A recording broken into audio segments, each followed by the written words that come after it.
Hey everyone, this is the Cowboy for Game review of Let's Go Eevee and Let's Go Pikachu. I'm Bragg. I'm joined today by Blake. Hey. Now, I'm enjoying this as a podcast, but no, it's not. It's a Let's Go review of Pikachu and Eevee. Let's start it off. Blake, what one did you get? I got Eevee because I cool. don't really like Pikachu. Sweet, yeah, we got a nice little round here. Like, I got Pikachu because I love that little yellow rat. Yeah, that's fair. I totally understand. And also, it's seemingly everyone else was getting Eevee, so... I wasn't paying attention to it, and then as I looked around, everyone else had Eevee. I went, oh, okay. Yeah, which is fair. Eevee's pretty damn cute, but overall, so I've put in a few hours in this now. I think I'm at 30 hours. I think I'm about 20, or maybe a bit less. I think I'm about 18. Yeah, and for the most part, it's been a pretty good experience. All up, I'm gonna just preface this with I'm positive on this game. I'm absolutely positive as well. So for the first off, the story. Look, this is cute. The Gen 1 yellow version wasn't really the storyteller, but they improved it where they could. I think so. I totally agree with that. Added a few little beats, and it's basic. And actually, I kind of prefer my Pokemon games to be a bit basic. Yeah, I think the thing is too is that I also found myself, the more cutscenes kept coming into it, the more I was like, can you piss off? I just want to continue with my grinding or go to this gym. So I actually found myself deterred by the story I was shown. I went, okay, so I'm not actually here for the story. So I'm not. But for if you are, there has been a little bits added that are really cute, and there is stuff there for that. Yeah, definitely they improved Lavender Town tenfold. Oh my lord, yeah. Where now that town has gone from like implied stuff and a cool soundtrack and a cool way of doing it to nearly like a top level. Like that's nearly one of my favorite places in a video game because of this shit, and not because I've had many a grind in there, because grinding against Ghastlies is legit.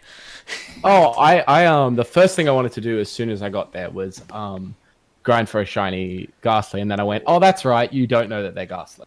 Yeah, and then you're going to go okay.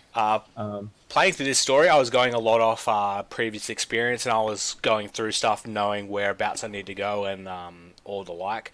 And I've noticed talking to Britt that it's not necessarily like when you come out of speaking of Lavender Town, when you come out of Lavender Town, unless if you're going around and exploring, you might be tempted to go south. Yeah, I did. Yeah. Actually, I actually ran south because I mixed up my gens, and I thought that south was, I think it's Gen 2, where you go south and then there's a bunch of fences and grass and stuff. And I went, oh, I'll just go there and see what Pokemon are there. And then I hit the big old fat boy. Yep. And yeah, so and after you do all that stuff, it doesn't really go, hey, now you got to go to Fuchsia. Or what a lot of people have done is they go back through Saffron and then they do the tower. Silphco. They do the Silphco stuff, and the leveling that makes sense. That all the Team Rockets are the correct level there where you should be. And if you go south to Fuchsia to take on Kogar, they all jump up to late 30s instead of early 30s where the Team Rockets are. So even though, so you're kind of going from one Team Rocket story straight into the next Team Rocket story. And then without that little break. Without the break that you probably should be doing or need to do, and then you can go and do Saffron, then go do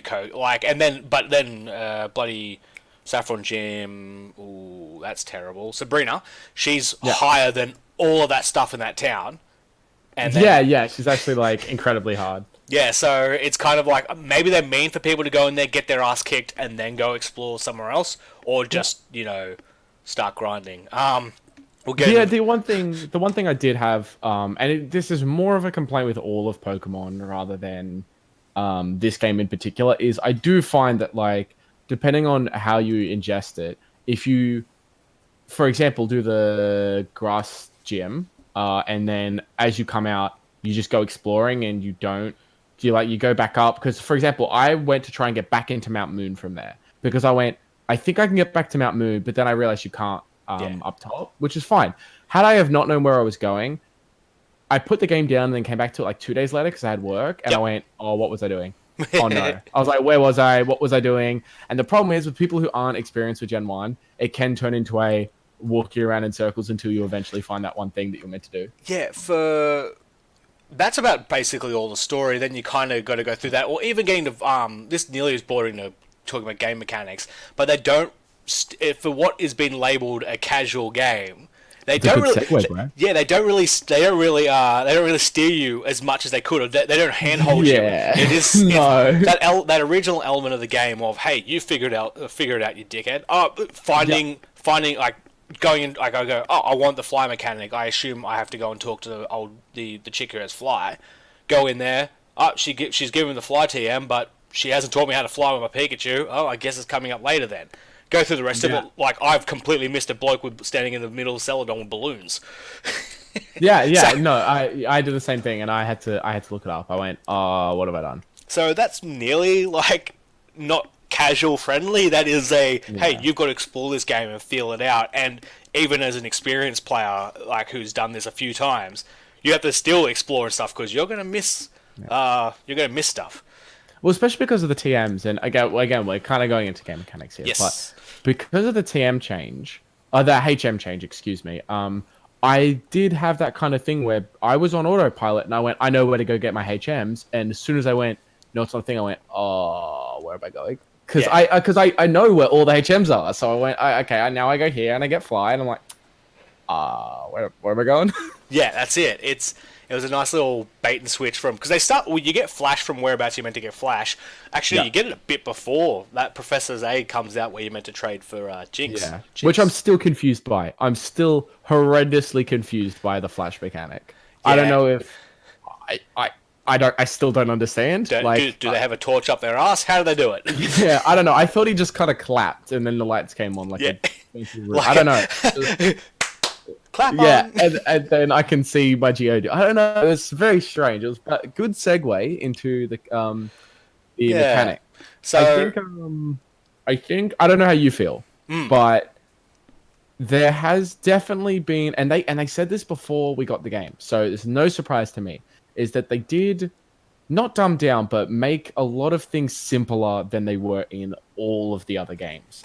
For example, Eevee's catching, HMs, stuff like that. And I don't know how do you feel about it? So I do like Pokemon Go the catch thing. That's obviously the biggest thing. That there's no more wild battles with Pokemon, and I've stated many a time across. Like I'm pretty sure I said in the podcast. I've said it in the Yu-Gi-Oh podcast. God's sake, that. I'm not really going to miss battling wild Pokemon as long as they bump up the trainer battles and they kind of figure out that thing, as well as they still give experience from catching. And they do, but what the problem I've run into is the Pogo catching's all fun, but they haven't made up. So the catch rate on Pokemon do not match the flea rate, which they really got to take that from Pogo. If they're gonna copy that mechanic, they probably should copy it properly, because I had a lot of... You mean like the rate in which a Pokemon will just, like, as you're trying to catch it, just immediately run away? Yeah, so they don't have... They have... That's interesting, I haven't thought about that. They have pretty much the same catch rate, I would say, from the normal games, but now they've introduced a flea rate without making up the difference of, oh no, you've got to boost your catch rate if you've got a flea rate now. So they've introduced a flea rate and haven't lowered and they've kept the catch rate low, so I have, like... And you really do notice this in the early part of doing your combos, where you get to 10 or 15, that it's pretty... that you got shit running from you, and you're like, well, I've just wasted a lot of balls. Because it takes about 5 Ultra Balls to catch something in 40s. Wow, yeah. Which is... It costs money. It's expensive. Yeah. It's actually like... And I had, when streaming the game the other day, one of the first things that... somebody who'd played a fair bit of it, when I was talking about shiny hunting and stuff, they were like, well, you sell the candies that you get from sending them to Oak. And I went in and did it, and I went, you only get 10 from this. And he goes, no, really, it's going to make a difference. And I went, I don't see how. And then I saw it made a difference. Yeah, it's EVs and effort values as well being put into candies is a really good idea. Like, I'll give them props for that. Oh, I think it's a fantastic idea. I can normally going through a normal playthrough of a game, I completely give up on EV training because it's just the worst thing to do in a first playthrough. Now you can actually somewhat do it. Yeah, now you're catching stuff and you're kind of building up that candy lot just on the side. And although your Pokemon aren't necessarily getting stronger as they should, like, I'm pretty sure there's some effort values in there. Like, I noticed that my spread was increasing, but for the most part, I needed to feed candies to my Pikachu or my Mew eventually to get some damage behind it, because I did notice that like a little bit in the game I hit a wall of, oh wow, I'm getting my ass kicked and these Pokemon on the same level seem to be just as strong. Oh, I've got to pump candy into them. Well, you know what? That's a good segue into, because we don't segue, we segue. How difficult this game is.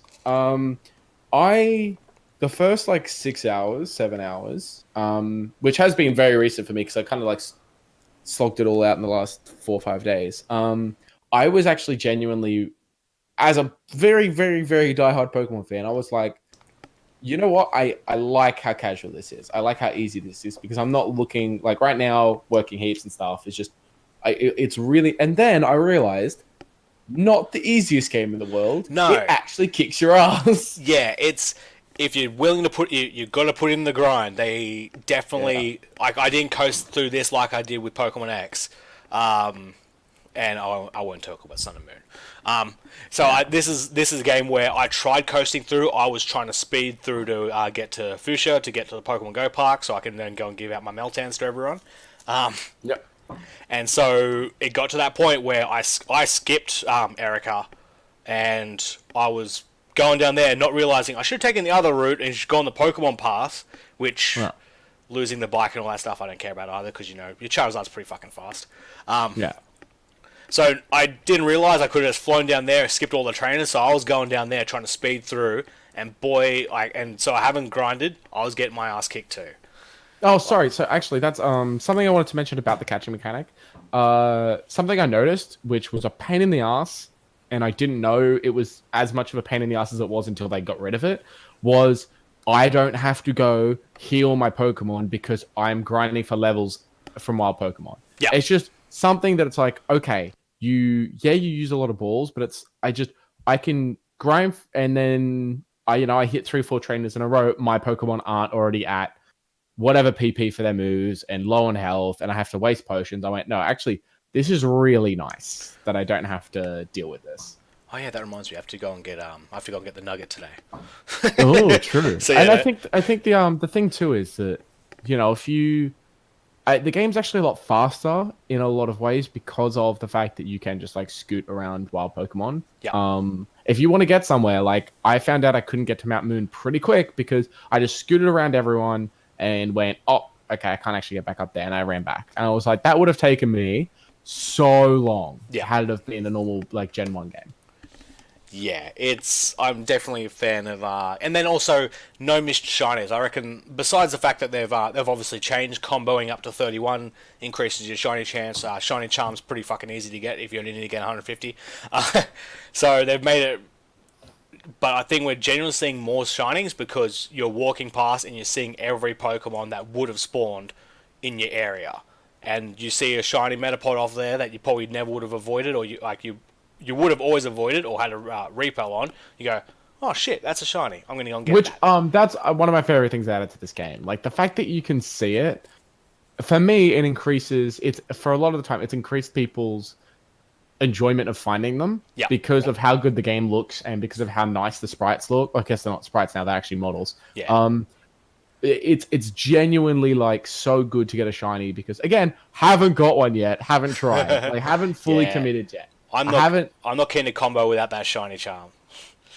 That's the only thing is I saw someone mention it and I went, maybe I should hold off. I don't even know where you get the thing. Oh, it is 150. In theory, you have to. Oh, going off my memory, you would go to the Game Freak building and sell it on, and they should give it to you. Oh Lord! 150 as well. You don't need Mew, and you don't need Meltan or Melmetal. Interesting, and that's the thing too. Is it's good to have people around that have both games because there are some exclusives, as there always are in these games. That's not. And And the exclusives as well is pretty. You can get like if boot up your Pogo game. There's an event on at the moment. You can pick them up if you know no one with the opposite game of you. There's a free app that gives you that you can just go and it might not be your cup of tea, but it's right there. They'll get you it. Then you can just transfer it over, level it up. Yeah, Easy awesome. as. And then obviously you get melted in the other game. Then you'll be hooked because that little cute bastard on every gym's the best. I still have to like actually go about. I don't know. There part of me just wants to like gun through the main game, have fun with that, and then go into it. But I do just really want to Golem, so I really want a shiny Golem because the gold little roly boy is the best. Yeah. I might actually just grind for that. It's I put it across. I cheated. Just put a few shinies across from Pogo. Got my shiny Charizard easy. Speaking of doing that, I think talking about the Pogo connectivity is a good time because post game is probably good for the last thing. So yeah, definitely. Good Segu once again. Yeah. So ruining the illusion by pointing out that it's a segue.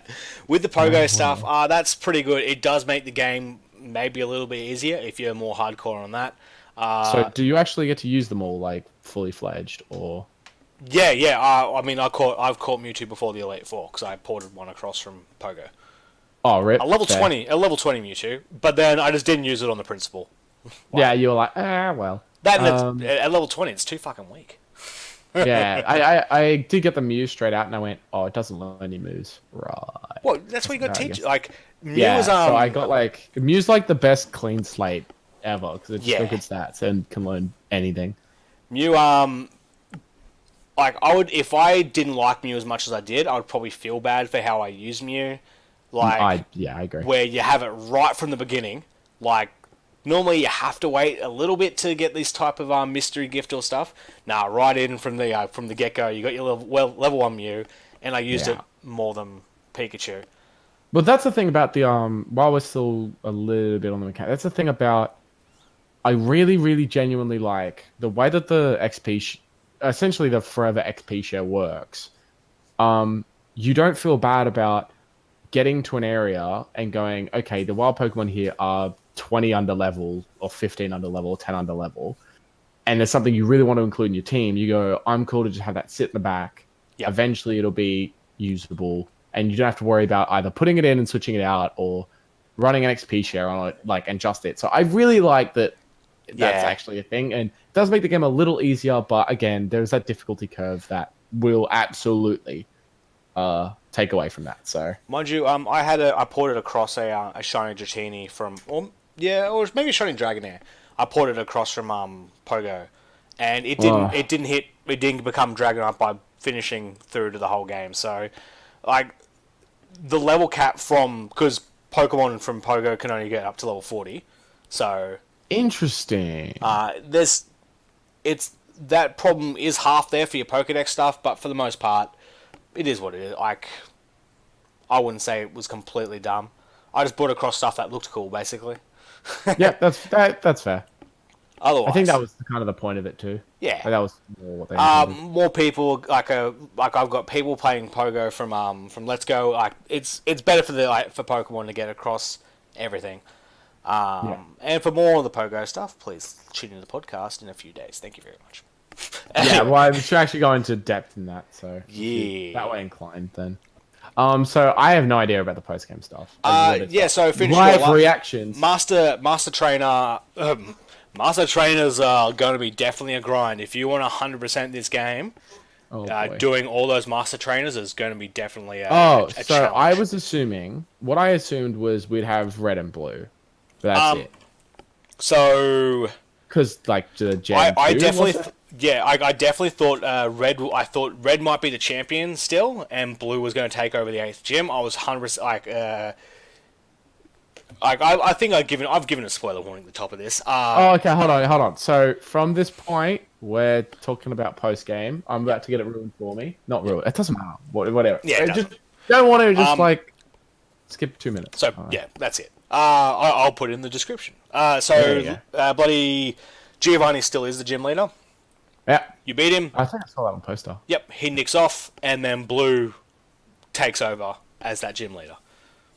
That's what because I thought about that because of the weird times you saw Blue, I went, oh, that's a bit. Why are you here? Like, Yeah, I'm like, are they going to make him champion? I'm like, oh no, yeah. they might make him. He's referencing he's world famous and stuff. So I thought he was going. I thought he was just going to flat out be that gym leader, and you might come across Team Rocket again in somewhere else. But no, it all kind of wraps up how the original games did.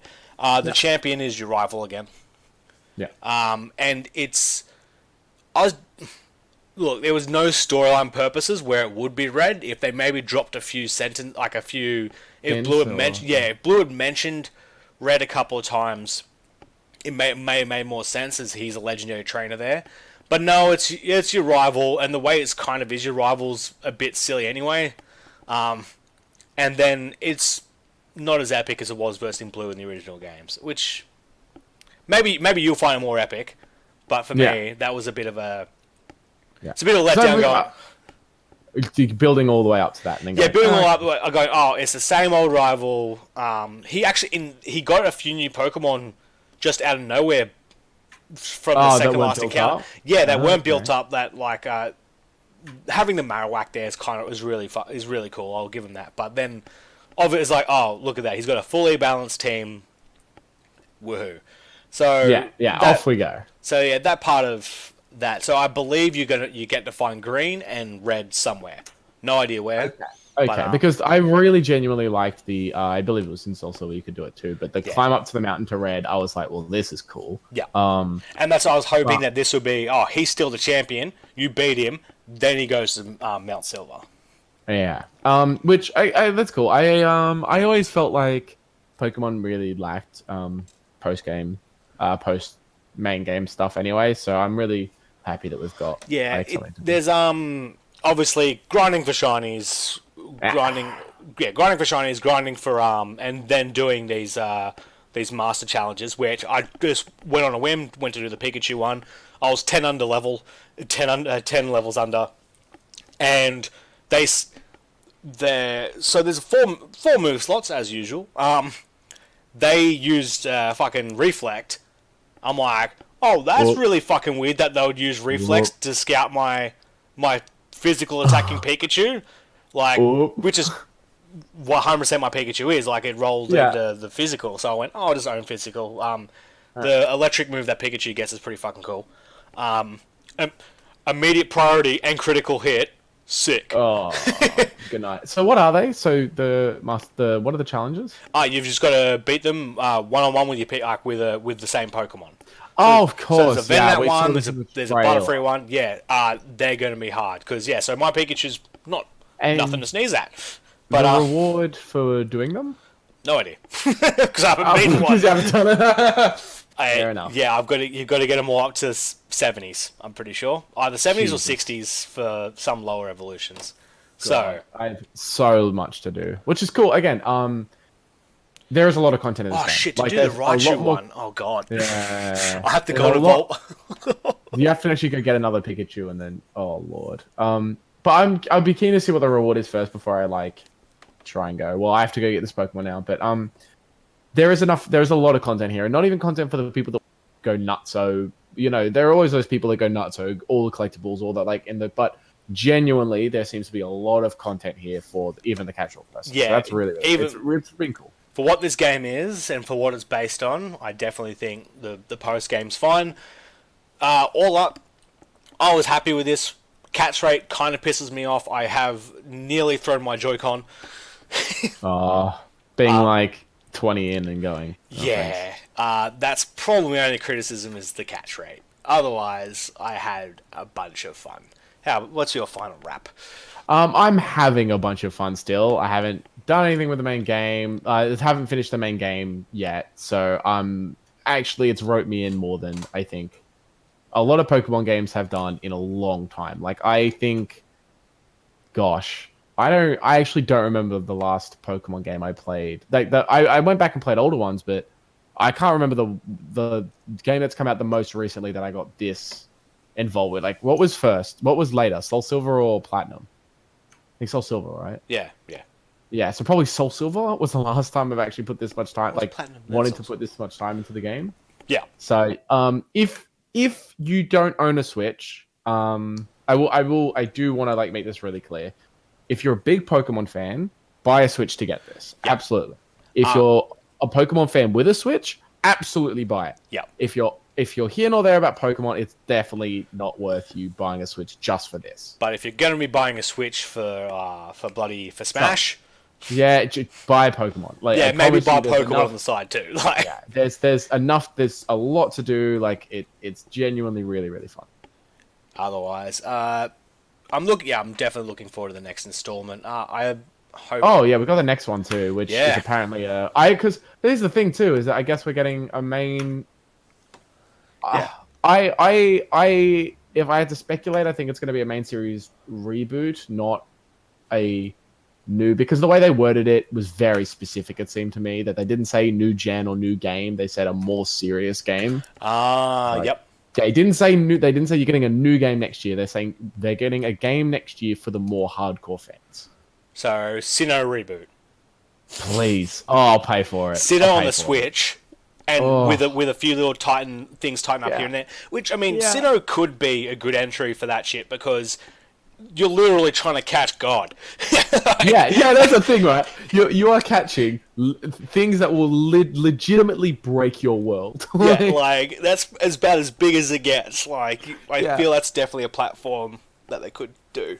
Well, the other thing is, so far my favorite thing about this game is the size comparisons between the Pokemon in battle. So again, seeing the size comparisons with these god tier Pokemon would just be the best. I mean, Onyx has been the best. Yeah, Onyx coming out, that was like they've done this right. Like having your little shithead going against a giant fuck off Onyx. Versing Brock, I went like, and I think the big thing about that is it's not just cool, but it made me actually go, oh, how do I beat this thing? Yeah. And obviously knowing I have a fighting move, I'm fine. Yeah. But I've got a fighting move. I've got 5 levels on this bastard because I was catching rats non-stop. But I legitimately felt like, this might be an issue, because it's just the visual element of the size difference. I did feel a bit like, well, this is exactly what it was like in the anime. That's cool. So yeah, it's a very, very good game. If you've got a Switch already and you even remotely like Pokemon, just get it. Like, honestly, it's pretty cheap without the Plus controller. I think just going on by just mentioning the Plus controller, I think it's a really good addition to the game. Yeah, I kind of wish I could take a Pokemon on a stroll and have it connect to Pogo at the same time. Obviously, if you're hardcore into Pogo, you already have a Plus or you have a Gotcha or something. So, but I definitely think that this should be able to do both, to try and get those cross-section people into Pogo more and go, hey, just connect it to your little Pokeball that you already had. Just flick it over. Yeah. But no, you can't take Pokemons on a stroll, which I was enjoying for a little bit, but I haven't done it the last 2 days. Yeah, I can say it looks dumb. And I'm not a big fan of physical add-ons to games. I never really have been. It actually really enhances the experience. It's very cool. Yeah, it does. So if you can, and like Target's doing a good, like, with all these sales going on right now, especially if you can pick up, I think Target's got it for $99 with the controller, or like $50-$60 without. So it's on the cheaper side of and you get the Mew. Games. Yeah, and you get the Mew too. Just think of the Pokédex entry. That's all you got to think about. Look, straight. That's, to be fair, I'm not gonna lie to you. That is why I got the. Yeah. Otherwise, thank you all for listening to our review. We hope to do more of this. Maybe we'll get back together for Smash. Yeah. Thank you. Tune into the podcast in a few days, whenever it comes out, for like more specific Pogo stuff. But if you tune into the podcast, even probably we'll probably talk about Let's Go in more. Yeah. I'm sure when we catch a shiny, you all hear about it. Oh yeah. I mean, when I get my first one. Alright, cheers. Alright, see ya.